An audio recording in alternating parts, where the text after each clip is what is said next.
সতী ৰাধিকা অকণমান আগতে আপোনালোকৰ ইয়াত নামঘৰত মই আহি সোমাওঁতেই সতী ৰাধিকা নামটো কোৱা শুনিছিলোঁ সতী ৰাধিকা কোন আপোনালোকে জানেনে সতী ৰাধিকা কোন বিশেষকৈ আয়তীসকলে জানিব লাগে সতী ৰাধিকা হ'ল কৈৱৰ্ত সম্প্ৰদায়ৰ এগৰাকী সতী তিৰোতা তেওঁৰ আচল নাম আছিলে ৰাধিকা যেতিয়া টেম্পুৱানী যান টেম্পুৱানী নামটো শুনিছে আপোনালোকে বৰদোৱাৰ ওচৰত থাকে সেই টেম্পুৱানী জানে সেই অঞ্চলৰ মানুহবিলাকক জীয়াই থাকিবৰ কাৰণে অসুবিধা দিছিল বানপানীৰে একদম খেতি বাতি নষ্ট কৰি বহুত কিবা কিবি কৰিছিল তেতিয়া শংকৰদেৱে তীৰ্থৰ পৰা ঘূৰি আহি এই ভূঞাৰ বাপটো নিজে নলৈ খুৰাককে দি তেওঁ ধৰ্ম চৰ্চাৰ কাৰণে কাম কৰি আছিল তেতিয়াই তেওঁৰ ওচৰত তেওঁৰ যিবিলাক অলৌকিকতা সেই অলৌকিকতাবিলাক দেখি সেই সময়ৰ স্থানীয় ৰাইজে তেওঁৰ ওচৰত পৰামৰ্শ বিচাৰিলে যে এই জানটো কেনেকৈ বন্ধা হ'ব আমাক অকণমান বুদ্ধি দিব তেতিয়া মহাপুৰুষ শংকৰদেৱে ক'লে এগৰাকী সতীৰ হতুৱাই পলৰে পানী আনি তাত যদি দি মাটি 3 চপৰা তেওঁৰ হতুৱাই দিয়াব পৰা যায় তেতিয়াহ'লে সেই সতীটো সেই মানে টেম্পুৱানী জানটো বন্ধ কৰিব পাৰে তেতিয়া গুৰুজনৰ লগত থকা যিসকল ভকত বৈষ্ণৱ আৰু অঞ্চলত থকা যিসকল ব্ৰাহ্মণ তেওঁলোকৰ পত্নীসকল আহি পেলাই এইগৰাকীয়ে মই সতী সিগৰাকীয়ে মই সতী বুলি তেওঁলোকক ক'বলৈ বিচাৰে তেতিয়া শংকৰদেৱে ক'লে যে সতীৰ প্ৰমাণ দিব লাগিব কেনেকৈ যে পল এটা ওলোটাই তাত পানী আনিব লাগিব পলত আমি মাছ ধৰিবলৈহে যাওঁ পানী ফালি পলয়ে মাছ ধৰোঁ যদি পানী তাত সোমাই থকা হয় পলয় দিয়া সেইটোৱে যেন মাছ ধৰিব পাৰিম জানো তেনেকুৱা এটা বস্তুৰে পলত ভৰাই পেলাই পানী আনা আমাৰ দ্বাৰা নহ'ব বুলি সকলোবিলাক আঁতৰ হৈ গৈছিল তেতিয়া শংকৰদেৱে কৈছে নহয় আপুনি যদি সতী হৈ পাৰিব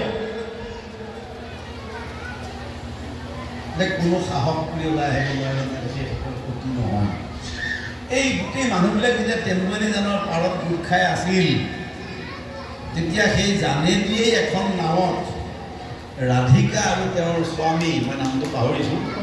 পুৰানন্দ একেলগে সেইফালেদি পাৰ হৈ গৈ দেখিলে যে পাৰত মানুহ ঢেৰ গোট খাই আছে কিহৰ কাৰণ তেতিয়া তেওঁ সোধোতে গম পালে যে এগৰাকী সতীৰে বিচাৰিছে যেতিয়া তেওঁ গিৰিয়েকক ক'লে কিলে মই আৰু সতী হ'ব পাৰোঁ তেতিয়া গিৰিয়েকে তাইক ধমকি মাৰি কৈছে যে তাক সতী হ'ব নজনা মানুহ তই আকৌ সতী হ'বলৈ আহ একদম এজনীৰ বাক্যটো কৈছোঁ গুৰুচৰিত ৰামচন্দ্ৰ ঠাকুৰৰ গুৰুচৰিত সেইভাগেই লিখা আছে যে তই পতীত হ'ব নোৱাৰ আকৌ তই সতী হ'বলৈ আহিছ তেতিয়া এই তেওঁলোকৰ মাজত থকা কাজিয়াখন পাৰত থকা কোনোবা এজনে শুনিলে শুনি শংকৰদেৱক কথাটো ক'লে তেতিয়াহ'লে মাতি অনা হ'ল মাতি আনিলে তেওঁক শংকৰদেৱে সুধিলে তুমি কেনেকৈ সতী তেওঁ কৈছে যে মই স্বামীৰ বাহিৰে কেতিয়াও বেলেগৰ মুখেই চোৱা নাই আনিলে 2 নম্বৰ স্বামীক অগ্ৰ নকৰাকৈ কেতিয়াও মই ভোজন কৰা নাই স্বামী সেৱাই মোৰ বাবে মূল সেৱা আৰু সেই বুলি কথাষাৰ কৈ গুৰুজনৰ ওচৰত দুয়ো পতি পত্নী দীঘলতি পুতি সেৱা কৰে তেতিয়া শংকৰদেৱে বোলে তুমিতো প্ৰমাণ দিব লাগিব বোলে কেনেকৈ প্ৰমাণ দিব লাগিব বোলে যোৱা হওক এইটো পল লগ হৈ তাৰ পানী আনক নদীৰ পৰা তেওঁ পলটোলৈ পানী আনিবলৈ গ'ল 4 আঙুল পানী কম আহিল তেতিয়া শংকৰদেৱে সুধিলে আপোনাৰ কি দোষ আছে যেতিয়া তেওঁ ক'লে চৰিতকাৰসকলে 2টা কথা কয় এখন চৰিত পুথিত কয় যে তেওঁৰ দেউৰ এপিনে ভনী জোঁৱাই আকৌ গিৰিয়েক নথকা সময়ত নিজেই পাত কাটি আনি ভাত দিবলৈ যাওঁতে সেই পাত কাটোতে ধনী জোঁৱায়েকৰ ওচৰত তেওঁ মূৰত থকা কোমলীখন সৰি পৰিছে। সেইটোৱেই তেওঁৰ দোষ। অন্য এজন চৰিত্ৰকাৰে কয়, সেইখন সন্তাৱলী পুথিত আছে, যে বাল্যকালত অকুমাৰী অৱস্থাত যেতিয়া 8-9 বছৰ 7 বছৰ এনেকুৱা বয়স হয়, তেতিয়াই এজন বদমাছ যুৱকে তেওঁৰ ওপৰত জঁপিয়াই পৰিছিল। সেই দুটা কথা আমি শাস্ত্ৰত পঢ়িবলৈ পাইছোঁ। আৰু সেইটো যিহেতু দোষ নহয়, কোনোবাই বলৎকাৰ কৰাটো কেতিয়াও দোষ হ'ব নোৱাৰে। কোনোবাই এগৰাকী মানুহক কোনোবাই বলৎকাৰ কৰাৰ কাৰণে মানুহগৰাকী দোষী কেতিয়াও নহয়। গতিকে সেই কথাটো, এই দুটা কথাৰেই আমি কথাখিনি জানিব পাৰোঁ। সেই কথা দুটা কোৱাৰ পিছত বোলে তুমি এতিয়া আনাগেচোন যোৱা, তেতিয়া তেওঁ পানী আনিবলৈ গ'ল, পলতকৈ 4 আঙুল ওপৰত পানী আহিছে। পলতটো ভৰ্তি হৈছে আৰু তাতকৈ 4 আঙুল ওপৰত আহিছে। তেতিয়া সেই পানীখিনি নি মানে টেমু আনি জানত দিবলৈ ক'লে আৰু 3 চপৰা মাটি দিবলৈ ক'লে। আৰু সেই মাটি পৰাৰ পিছতেই টেমু আনি জান বন্ধ হৈ শান্তিজান নাম পালে। এতিয়াও বৰদোৱাত শান্তিজান বুলি এটা জান আছে, যিটো জান শান্তি এই সতীৰ অধিকাৰ নামেৰে নামাঙ্কিত। আৰু সেই সতীৰ অধিকাক গুৰুজনে আৰু যাবলৈ নিদিলে। তেওঁলোকক তেওঁৰ ওচৰতে বনোৱাই তাতেই তেওঁ ৰাখিলে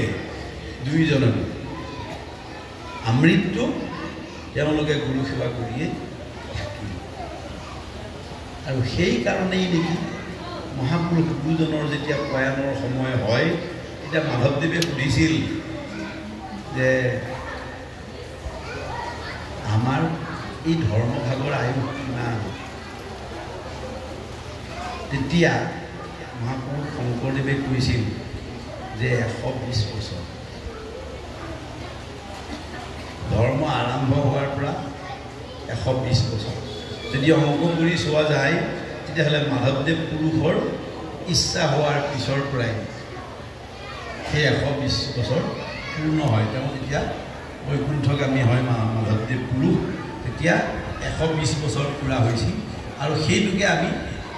ধৰি লওঁ কথাবিলাক কিমান সঁচা কিমান মিছা আমিতো নিজে দেখা নাই, নিজে শুনা নাই, পঢ়িবলৈ পোৱা কথা। কোনোবাই হয়তো এইটো চমৎকাৰৰ কাৰণেও লিখিব পাৰে। গতিকে এই কথাবিলাক আমি নাজানো, যিহেতু আমি চৰিত পুথিবিলাককে আমাৰ গুৰুজনৰ লিখনিবিলাক, গুৰুজনৰ জীৱনীবিলাক আমি তাৰ পৰাই পাইছোঁ। আমি সেইটোকে সদায় হয় বুলি মানি আহিছোঁ কাৰণে আমি সেই 120 বছৰ মাধৱদেৱ পুৰুষৰ ইচ্ছা হোৱা কথাটোকে আমি তাৰিখ বুলি ধৰিব